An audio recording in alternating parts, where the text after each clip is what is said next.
नमस्कार स्टूडेंट्स, मैं तौफीक खान आपका अपनी क्लास में बच्चों बहुत बहुत स्वागत करता हूं। बच्चों, आज हम लोग क्लास 12th में नया लेसन स्टार्ट करने वाले हैं। उस लेसन का नाम है विलयन। जी हाँ, बहुत ही इंपॉर्टेंट और तगड़ा लेसन। इस लेसन से बोर्ड पेपर में अक्सर जो थ्योरी होती है वो भी पूछता है और न्यूमेरिकल भी पूछता है। तो मैंने विलयन से रिलेटेड एक प्लेलिस्ट बना दी है। इस प्लेलिस्ट में सीरियल बाय सीरियल सभी टॉपिक की एक एक करके रोज़ाना आपको वीडियो मिलती जाएगी। तो आज सबसे पहले, आज से हमारा ये पहला लेसन स्टार्ट होता है विलयन। विलयन तो बच्चों, विलयन की परिभाषा लिखता हूं मैं आपके सामने। दो या दो से अधिक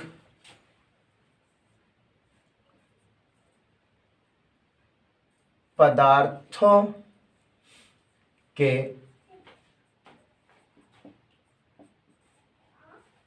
समांगी मिश्रण को विलयन कहते हैं।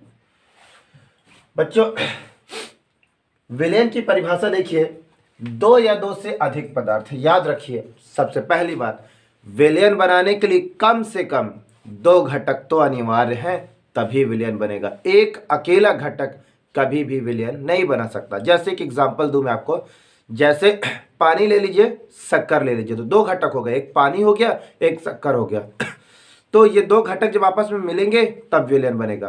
तो दो घटक तो हैं, लेकिन अगर मैं आपसे खाली बोलूं मेरे पास पानी है, तो अकेला पानी कभी भी विलयन नहीं है, वो सिर्फ अभी विलायक होगा। ठीक है ना बच्चों? तो देखिए, विलयन बनाने के लिए दो या दो से अधिक पदार्थों के समांगी मिश्रण से, या समांगी मिश्रण को जब आपस में मिलाया जाता है बच्चों, तब हमें विलयन प्राप्त होता है। विलयन यानी सॉल्यूशन प्राप्त होता है। ठीक है, अब आगे देखते हैं।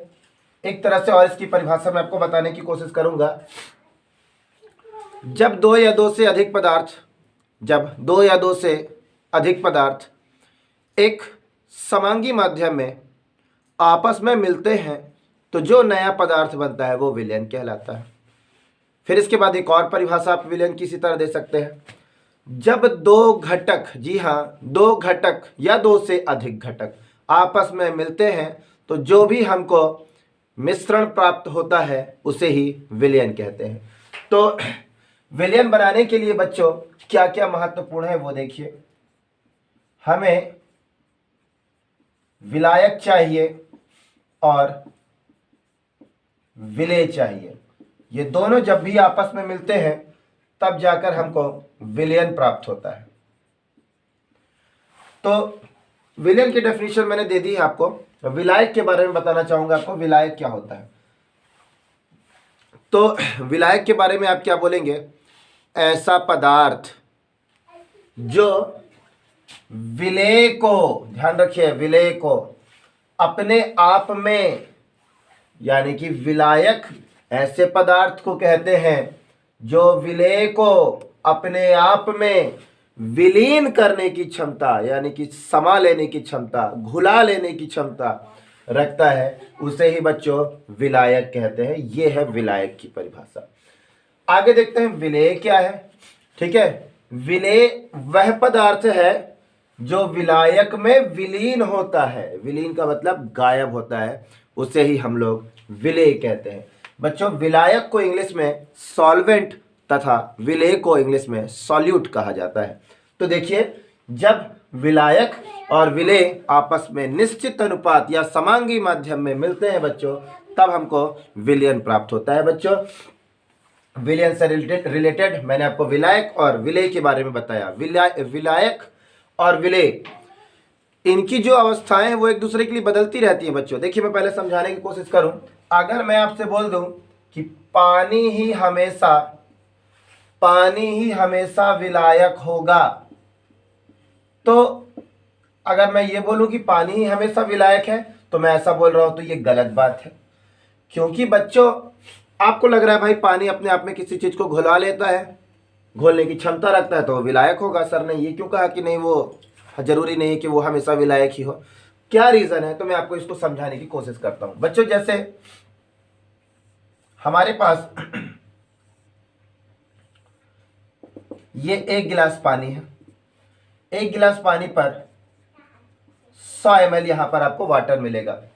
इस 100 ml के वाटर पर जब आप एक टेस्ट स्पून नाश्ता वाला चम्मच ले लीजिए, जब शक्कर को आप इसमें गिराते हैं और गिराने के बाद जब आप इसे हिलाकर अच्छे से मिलाते हैं बच्चों, तो आप क्या देख रहे हैं, पानी में बच्चों शक्कर घुल रही है। तो जो घुला वही क्या कहलाता है, विलेय कहलाता है। और जो घुलवा रहा है, यहां पर पानी घुलवा रहा है, तो वो विलायक है।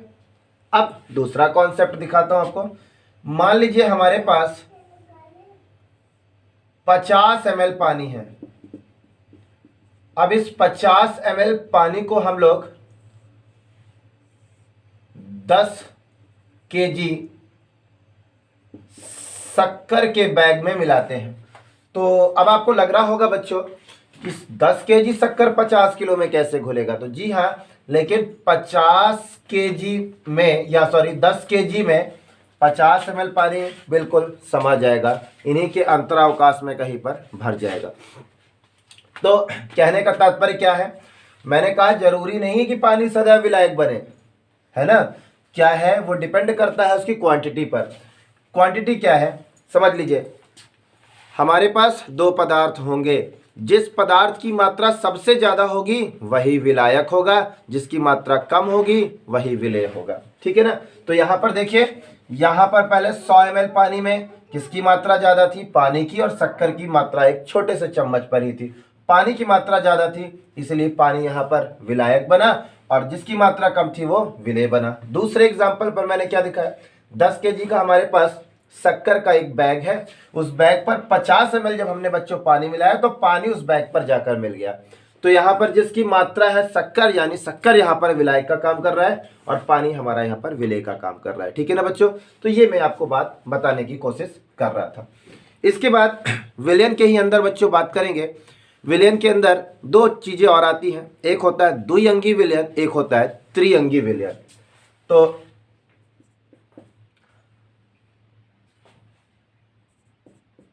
द्विअंगी विलयन, इस द्विअंगी विलयन के अंदर हम बात करें बच्चों, तो देखिए द्विअंगी विलयन के लिए ये पानी है बच्चों, इस पानी पर हमने NaCl मिलाया तो हमको क्या मिला, नमक पानी का विलयन मिला, है ना। तो हमको क्या मिल गया बच्चों, सॉल्यूशन मिल गया, विलयन मिल गया। ये विलयन किसका बना है, नमक और पानी का मिलकर के बना है। तो देख रहा हूं उस विलयन को बनाने के लिए कितने घटक भाग लिए, 2, एक पानी और एक नमक, ठीक है। तो ऐसा विलयन जो 2 घटकों से मिलकर के बना होता है उसको द्विअंगी विलयन कहते हैं। आपको ये बातें याद रखनी होगी। ऐसा विलयन जो 2 घटकों से मिलकर बना होता है उसे द्विअंगी विलयन। तथा इसी तरह बच्चों हमारे पास त्रिअंगी विलयन है, ठीक है। त्रिअंगी विलयन बच्चों ऐसे विलयन को कहते हैं, ध्यान रखिए, त्रिअंगी विलयन ऐसे विलयन को कहते हैं जिस विलयन को बनाने के लिए 3 घटक भाग लेते हैं, उस विलयन को त्रिअंगी विलयन कहते हैं। जैसे पानी एक घटक, नमक एक घटक, थोड़ा सा चीनी मिला दीजिए, तो हमारे पास 3 घटक, 3 कंपोनेंट देखने को आप प्राप्त कर रहे हैं या देख रहे हैं। ऐसे ही विलयन को त्रिअंगी विलयन कहते हैं। तो बच्चों ये था थोड़ा सा विलयन, तथा विलयन में विलेय तथा विलायक, तथा साथ ही साथ कब कौन विलेय बनता है, कौन विलायक बनता है, मैंने आपको यहाँ पर ये भी बात बताई। साथ ही साथ द्विअंगी और त्रिअंगी विलयन के बारे में भी मैंने आपको यहाँ पर कॉन्सेप्ट क्लियर किया है। इसके बाद अब इसी वीडियो पर अब हम लोग आगे देखेंगे विलयन की क्लासिफिकेशन, विलयन का वर्गीकरण। तो फटाफट से इसका स्क्रीनशॉट ले लीजिए।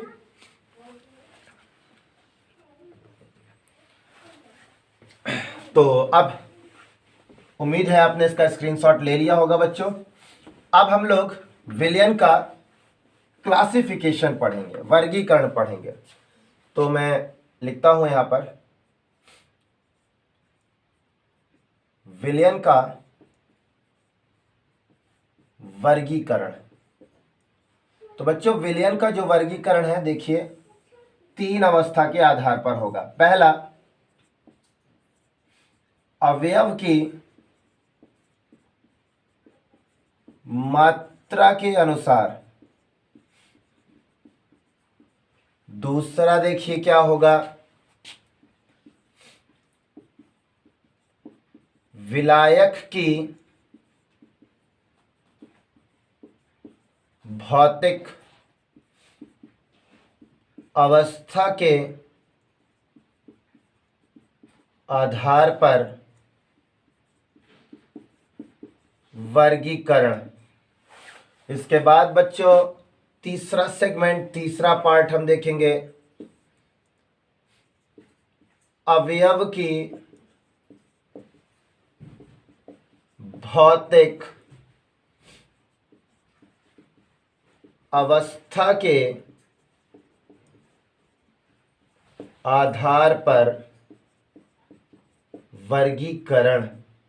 बच्चों यहां पर जो हम विलयन का क्लासिफिकेशन पढ़ेंगे उसको हम तीन तरह से उसका क्लासिफिकेशन करेंगे। पहला बच्चों हम किसके आधार पर, अवयव की मात्रा के अनुसार। अवयव कौन हो सकते हैं, या तो विलय या तो विलायक, यही तो अवयव हो सकते हैं। तो विलय और विलायक की मात्रा के अनुसार विलयन का प्रकार देखेंगे, यानी अवयव की मात्रा के अनुसार। दूसरा, विलायक की भौतिक अवस्था, विलायक की बात हो रही है यहाँ पर, विलय की बात नहीं हो रही है। तो विलायक की भौतिक अवस्था के आधार पर वर्गीकरण। तथा तीसरा पॉइंट देखेंगे, अवयव की भौतिक अवस्था, यानी अवयव का मतलब कौन सा, विलय और विलायक, ठीक है ना। तो अवयव की भौतिक अवस्था के आधार पर वर्गीकरण, ठीक है, विलयन का वर्गीकरण। तो सबसे पहले मैं आपको बताता हूं, अवयव की मात्रा के अनुसार जो विलयन होते हैं वो 5 प्रकार के होते हैं। पहला, तनु विलयन। दूसरा बच्चों, सांद्र विलयन। तीसरा, असंतृप्त विलयन। चौथा, संतृप्त विलयन। और पांचवा है अतिसंतृप्त विलयन, ठीक है। इसके बाद विलायक की भौतिक अवस्था के आधार पर अगर हम विलयन का वर्गीकरण करते हैं तो वो 3 प्रकार के होते हैं। पहला, ठोस विलयन। दूसरा, गैसीय विलयन या गैस विलयन। तीसरा, द्रव या द्रवीय विलयन। ये 3 प्रकार के। इसी प्रकार अवयव की भौतिक अवस्था के आधार पर जो विलयन होते हैं वो 9 प्रकार के होते हैं। थोड़ा सा मैं उनको याद करने का आपको एक ट्रिक बताता हूँ, ठीक है। पहले मैं यहाँ पर लिख देता हूँ, फिर इसको मैं मिटा दूंगा अभी। एक तरफ विलेय, अवयव 2 होते हैं, एक तरफ विलेय लिख लीजिए, एक तरफ विलायक लिख लो। विलेय, तो इसके नीचे आप लिखो ठोस, द्रव, गैस। इसके नीचे लिखो ठोस, द्रव, गैस। अब बच्चों क्या करना है आपको, 9 प्रकार के होते हैं। तो पहला प्रकार, तो क्या करना है आपको, एक बार इसको इससे मिलाओ, फिर एक बार इससे मिलाओ, फिर एक बार इससे मिलाओ, 3 बन गया है ना। फिर इसकी बारी, एक बार इससे मिलाओ, एक बार इससे मिलाओ, एक बार इससे मिलाओ, 6 बन गया। फिर इसकी बारी, एक बार इससे, एक बार इससे, एक बार इससे, 9 हो गया, ठीक है। तो पहले यहां से स्टार्ट करता हूं, पहले को इससे मिलाता हूं। तो मैं लिखूंगा ठोस का, ठोस में विलयन, दूसरा प्रकार। इसको इससे मिलाऊंगा, ठोस का द्रव में विलयन, तीसरा। इसको इससे मिलाएंगे, ठोस का गैस में विलयन। इसकी बारी, इसको इससे मिलाते हैं, द्रव का ठोस में विलयन। फिर इसका इससे, पांचवा, द्रव का द्रव में विलयन। फिर इसका इससे, द्रव का गैस में विलयन। फिर इसकी बारी बच्चों, इसको इससे मिलाएंगे, गैस का ठोस में विलयन।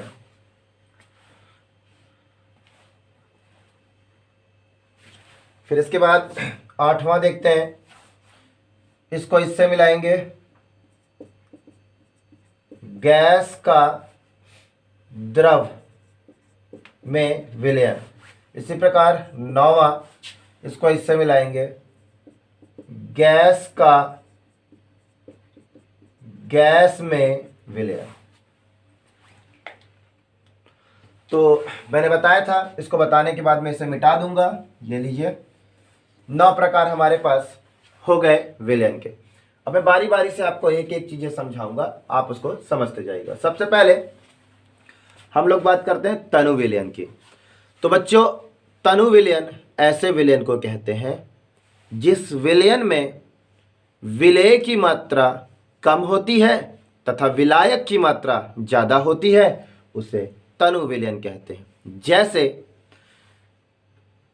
1 गिलास पानी, 100 ml की 1 गिलास पानी, उस 1 गिलास पानी पर आधा चम्मच नाश्ते का यदि हम क्या मिला दें, उसमें शक्कर मिला दें, तो हम देखेंगे उसमें विलेय की मात्रा यानी शक्कर की मात्रा कम है और पानी की मात्रा ज़्यादा है बच्चों, तो वो तनु विलयन कहलाएगा।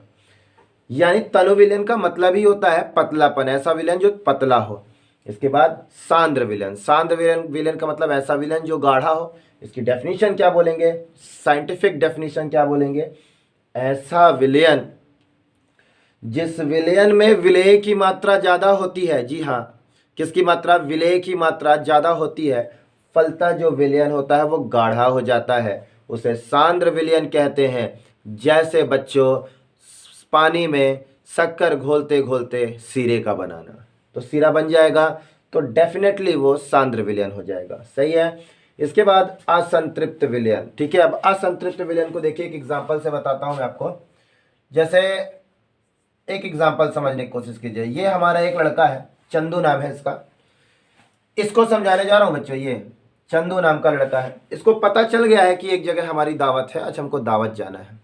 तो बच्चों एक दिन पहले से ये भूखा है कि भाई दावत जाना है, बढ़िया मन लगा के खाऊंगा, कोई दिक्कत नहीं। अब जैसे ये दावत पर पहुंचा और ये दावत पर खाने के लिए बैठा, तो बच्चों जैसे ही इसने पहला निवाला डाला तो बोला, अरे यार खाने में तो मिर्ची बहुत ज़्यादा है, खाना तो खाया ही नहीं जा रहा है बच्चों। तो सोचिए एक दिन का भूखा था ये, इसको उम्मीद थी कि मैं अच्छे से खाना खाऊंगा, लेकिन क्या ये खाना खा पाया? खाना नहीं खा पाया। इसका मतलब इसका पेट नहीं भरा, इसका मतलब ये घर जाकर जरूर खाना खाएगा। सही है। तो बच्चों असंतृप्त विलयन ऐसे विलयन को कहते हैं जिस विलयन में विलेय की मात्रा और अधिक घोली जा सके, ऐसे विलयन को असंतृप्त विलयन कहते हैं। इसके बाद दूसरा या नेक्स्ट प्रकार संतृप्त विलयन। नाम से ही पता है संतृप्त, भाई तृप्त हो गए, आत्मा खुश हो गई। अभी समझ लीजिए, इसी का दूसरा एक एग्जांपल ले लीजिए। ये हमारे पास एक और लड़का है, इसको भी पता है भाई कि हमको दावत जाना है, दावत के एक दिन पहले से खाना पीना बंद किया और खाना खाने पहुंचा बढ़िया से, और खाना खाते खाते इसको बहुत टेस्टी लगा दावत में। भाई एक दिन का भूखा था, बहुत टेस्टी लगा, खाना खाया, खाना खाता गया, खाना भी टेस्टी था, खाना खाता गया, और जब इसका पेट भर गया तो बोला भैया पेट भर गया, हमारी आत्मा संतृप्त हो गई। इसका मतलब ये अभी और ज़्यादा खाना नहीं खा सकता, जितनी क्षमता थी खा चुका। समझ में आई बातें? संतृप्त का मतलब ही होता है ऐसे विलयन को संतृप्त विलयन कहते हैं जिस विलयन में विलेय की और ज़्यादा मात्रा न घोली जा सके, ऐसे ही विलयन को बच्चों संतृप्त विलयन कहते हैं। बात समझ में आ गई? संतृप्त विलयन ऐसे विलयन को कहते हैं जिसमें विलेय की और ज़्यादा मात्रा न घोली जा सके, उसे ही संतृप्त विलयन कहते हैं। इसके बाद अति संतृप्त विलयन, लास्ट सेगमेंट है हमारा, लास्ट पार्ट है। तो अब ये इसको समझाते हैं एग्जांपल से। ये बंदा खाना खा के फुर्सत पेट भर गया, इतने पर इसका एक दूसरा दोस्त आया, उसने उसको देखा, यार तुम तो खाना खा लिया, मैं अकेले कैसे खाना खाऊं, बड़ी आफत। ठीक है मैं खाना ले आता हूं, लेकिन तुम भी थोड़ा सा मेरे साथ खा लो, क्योंकि मुझको अच्छा नहीं लगेगा, ठीक है, अकेले खाने। तो जब ये खाना खाने शुरू किया तो इसने अपने दोस्त से भी बोला, तुम भी यार कुछ खाओ, नहीं तो मैं अकेले कैसे रहूँगा। तो अब इसको बड़ी दुविधा यार दुविधा ये हुई कि यार मेरा तो पेट भर चुका है, मैं कैसे खाना खाऊं। लेकिन इसने कहा है, मुझे प्रेरित किया है कि खा लो भाई, तो इसने किसी तरीके से थोड़ा सा और ज़्यादा खाना खाया। अब भैया खाना इतना ज़्यादा हो गया कि गर्दन तक एकदम फुल। अब वो मुंह खोलेगा तो आप देख सकते हैं। तो कहने का मतलब क्या है भैया, अति संतृप्त विलयन ऐसे विलयन को कहते हैं जब हम संतृप्त विलयन में, संतृप्त था ना ये लड़का फिर भी खाया, जब संतृप्त विलयन में किसी विशेष परिस्थिति में या ताप देकर, ठीक है, विशेष परिस्थिति में या ताप देकर विलेय की और ज्यादा मात्रा घोली जाए, विलेय की और ज्यादा मात्रा घोली जाए, लेकिन कुछ समय बाद और ज्यादा विलेय न घुल पाए, तो जो हमको विलयन प्राप्त होगा वही विलयन अति संतृप्त विलयन होगा। भाई इसने कहा खा लो थोड़ा सा खाएगा भी, खट्टा थोड़ी कि फिर से पूरा जितना खाए जितना खा लेगा, थोड़ा ही बहुत खाएगा। लेकिन फिर एक ऐसी अवस्था आएगी कि उसके कहने के बाद भी अब ये खा नहीं सकता, पूरी तरीके से टंकी इसकी फुल हो चुकी है। समझ में आई बातें? तो यही है अति संतृप्त विलयन। अति संतृप्त विलयन ऐसे विलयन को कहते हैं जिस विलयन में, ठीक है, संतृप्त विलयन में विलेय की और ज्यादा मात्रा किसी विशेष परिस्थितियों में या किसी ताप आदि को देकर घोली जाए, लेकिन कुछ समय के बाद उस विशेष परिस्थिति या उस ताप पर भी और ज्यादा विलयन न घोला जा पाएगा, तो जो अब हमको विलयन बनेगा उसी विलयन को अति संतृप्त विलयन कहते हैं। इसके बाद विलायक की भौतिक अवस्था के आधार पर हम वर्गीकरण देखेंगे बच्चों। तो पहला क्लासिफिकेशन ठोस विलयन, तो ये किसके आधार पर कर रहे हैं, विलायक की अवस्था के आधार पर कर रहे हैं। तो बिल्कुल इजी मेथड याद रखेंगे, जो हेडिंग है विलायक, तो सबसे पहले जो ठोस होगा वो कैसा होगा, विलायक। गैस कैसा होगा, विलायक के रूप में। द्रव कैसा होगा, विलायक के रूप में। तो अब परिभाषा देखिए, ठोस विलयन ऐसे विलयन को कहते हैं जिसमें ठोस विलायक रूप में तथा विलेय, अब विलेय की बारी ना, विलायक के बाद विलेय आता है, तथा विलेय ठोस, द्रव, गैस पदार्थ की किसी भी अवस्था में हो सकता है। ऐसे ही विलयन को ठोस विलयन कहते हैं। दूसरा देखते हैं, दूसरा क्या है, गैस विलयन। गैस विलयन का मतलब ये विलयन किससे बना है, गैस से मिलकर बना है, लेकिन गैस को हम किससे जोड़ेंगे, पहले विलायक से। तो क्या बोलेंगे, ऐसा विलयन जिसमें गैस विलायक रूप में तथा विलेय पदार्थ की किन्हीं भी अवस्था में हो सकता है, ऐसे विलयन को गैस विलयन कहते हैं। द्रव विलयन के लिए क्या बोलेंगे बच्चों, ऐसा विलयन जिसमें द्रव विलायक रूप में तथा विलेय पदार्थ की किन्हीं भी अवस्था में हो सकता है, उसे द्रव विलयन कहते हैं। ठीक है, तो ये हो गया विलायक की भौतिक अवस्था के आधार पर विलयन का वर्गीकरण। लास्ट टॉपिक बच रहा है बच्चों हमारे पास, ठोस का द्रव में अवयव की भौतिक अवस्था के आधार पर वर्गीकरण, जिसमें पहला ही हम देख रहे हैं ठोस का ठोस में विलयन। तो बच्चों अवयव में तो दोनों पार्टिकल्स भाग लेते हैं ना, विलेय और विलायक दोनों भाग लेते हैं। तो देखिए, ऐसा विलयन जिसमें विलेय, पहले विलेय की बात करेंगे, जिसमें विलेय ठोस अवस्था में तथा विलायक भी ठोस अवस्था में हो, ऐसे विलयन को ठोसों का ठोस में विलयन कहते हैं। ठोसों का ठोस में विलयन कहते हैं। बच्चों जैसे मैं एक एग्जांपल लेता हूं, कॉपर ठोस है तो विलेय के रूप में मैंने ले लिया कॉपर। इसके साथ मैंने मिलाया जिंक, ये जिंक क्या है, विलायक है ना, एक विलेय है तो एक विलायक, ये भी ठोस है, दोनों को आपस में मिलाया बच्चों तो बन गया पीतल। तो ये बच्चों बन गया पीतल। तो देखिए ठोसों का ठोस में वर्गीकरण विथ एग्जांपल हो गया। इसके बाद दूसरा, ऐसा विलयन जिसमें ठोस विलेय रूप में तथा विलायक द्रव के रूप में होता है, ऐसे विलयन को ठोसों का द्रव में विलयन कहते हैं। एग्जांपल ले लीजिए बच्चों, ठोस में एक एग्जांपल लेते हैं NaCl, NaCl के साथ द्रव यानी पानी मिला दीजिए H2O, तो नमक पानी बन गया, ये एग्जांपल हो गया। इसके बाद तीसरा एग्जांपल क्या, तीसरा हमारे पास टाइप क्या बोलता है, ठोस का गैस में। ऐसा विलयन जिसमें विलेय ठोस अवस्था में तथा विलायक गैस रूप में होता है, ऐसे विलयन को ठोस का गैस में विलयन कहते हैं। बच्चों जैसे मैं आपको इसका एग्जांपल बताता हूं, जैसे धुआं ले लीजिए, इतनी समय ठंडी का समय है, आप देखे होंगे लकड़ी को जैसे जलाते हैं हम लोग, और लकड़ी जलाते हैं तो उसमें से काले रंग का धुआं निकलता है। ये काले रंग का धुआं कहाँ जा रहा है? वायु में तो जा रहा है, वायु में मिल रहा है, लेकिन उस धुएं को यदि हम प्लेट लगाकर रोकेंगे बच्चों तो प्लेट पर एकदम काली लेयर जम जाएगी। तो वो काली लेयर क्या, उसको हाथ से छुटाएंगे तो आपके हाथ पर लग जाएगा, आँख पर लगाएंगे तो आँख पर लग जाएगा, चेहरे पर लगाएंगे तो चेहरे के रूप में लग जाएगा, यानी जहाँ लगाएंगे वहीं पर चिपक जाएगा, ठोस अवस्था के रूप में, बहेगा नहीं, उड़ेगा नहीं, चिपक जाएगा ठोस के रूप में। आप उसको रगड़ के एहसास करेंगे कि ये मोटा है। तो कहने का मतलब इसके एग्जाम्पल में ठोस किस रूप, यानी धुआं का रूप क्या है? धुआं ठोस ही अवस्था पर होता है। किस में मिल गया? गैस पर मिल गया। तो ये हो गया तीसरे का एग्जाम्पल। इसके बाद चौथा, द्रव का ठोस में विलयन। ऐसा विलयन जिसमें विलेय द्रव रूप में तथा विलायक ठोस रूप में होता है उसे द्रव का ठोस में विलयन कहते हैं बच्चों। तो द्रव के लिए एग्जाम्पल ले लिया बच्चों, Hg पारा जिसको बोलते हैं, इसको हमने किस में मिलाया? ठोस में मिलाया, जिंक में मिला दिया, जिंक। तो जब जिंक में Hg को मिलाया बच्चों तो हमको अमलगम बना, धात्विक अमलगम। कौन सी धातु जुड़ी है? जिंक, तो इसको बोलेंगे जिंक अमलगम, ठीक है ना।